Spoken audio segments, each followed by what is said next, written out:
मित्रों, आप सुन रहे हैं बेताल पच्चीसी की प्रसिद्ध कहानियाँ। अब तक आप लोगों ने बेताल पच्चीसी कहानी संग्रह की बेताल द्वारा कही गई 6 कहानियों को सुना। आज आप लोगों को 7वीं कहानी सुनाने जा रही हूँ। पहले की कहानियों का लिंक डिस्क्रिप्शन में दिया गया है, वहां से आप पहले की कहानी देख सुन सकते हैं। बेताल द्वारा सुनाई गई 7वीं कहानी को अंत तक जरूर सुनिएगा। प्राचीन समय की बात है, मिथिलावती नाम की एक नगरी थी। मिथिलावती में गुंधिप नाम का राजा राज करता था।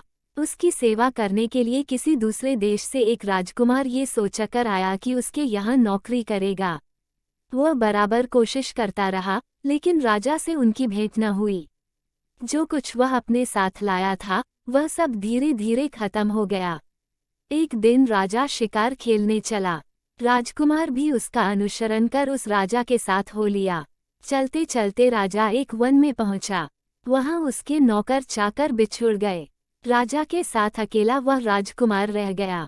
उसने राजा को रोका। राजा ने उसकी ओर देखा और पूछा, तू इतना कमजोर क्यों हो रहा है? उसने कहा, इसमें मेरे कर्म का दोष है। मैं जिस राजा के पास रहता हूँ, वह हजारों को पालता है, पर उसकी निगाह मेरी ओर नहीं जाती। राजन, 6 बातें आदमी को हल्का करती हैं: खोटे नर की प्रीति, बिना कारण हंसी, स्त्री से विवाद, असज्जन स्वामी की सेवा, गधे की सवारी और बिना संस्कृत की भाषा।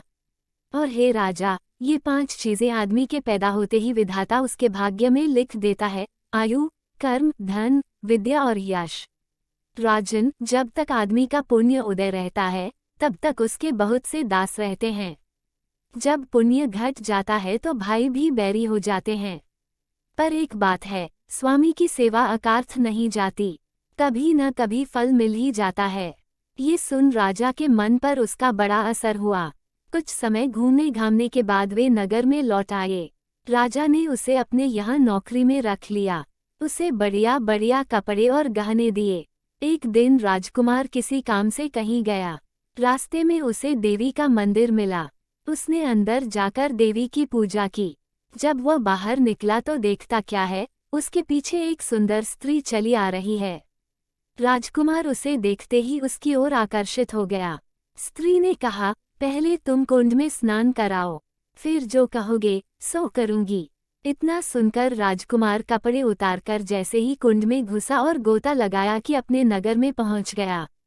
उसने जाकर राजा को सारा हाल कह सुनाया। राजा ने कहा, यह अचरज मुझे भी दिखाओ। दोनों घोड़ों पर सवार होकर देवी के मंदिर पर आए। अंदर जाकर दर्शन किए और जैसे ही बाहर निकले कि वह स्त्री प्रकट हो गई। राजा को देखते ही बोली, महाराज, मैं आपके रूप पर मुग्ध हूँ। आप जो कहेंगे वही करूँगी। राजा ने कहा, ऐसी बात है तो तू मेरे इस सेवक से विवाह कर ले। स्त्री बोली, यह नहीं हो सकता। मैं तो तुम्हें चाहती हूँ, तुम्हें पसंद करती हूँ। राजा ने कहा, सज्जन लोग जो कहते हैं उसे निभाते हैं। तुम अपने वचन का पालन करो। इसके बाद राजा ने उसका विवाह अपने सेवक से करा दिया। इतनी कहानी सुनाने के बाद बेताल बोला, हे राजन, ये बताओ कि राजा और सेवक दोनों में से किसका काम बड़ा हुआ? राजा ने कहा, नौकर का। बेताल ने पूछा, सो कैसे? राजा बोला, उपकार करना राजा का तो धर्म ही था, इसलिए उसके उपकार करने में कोई खास बात नहीं हुई।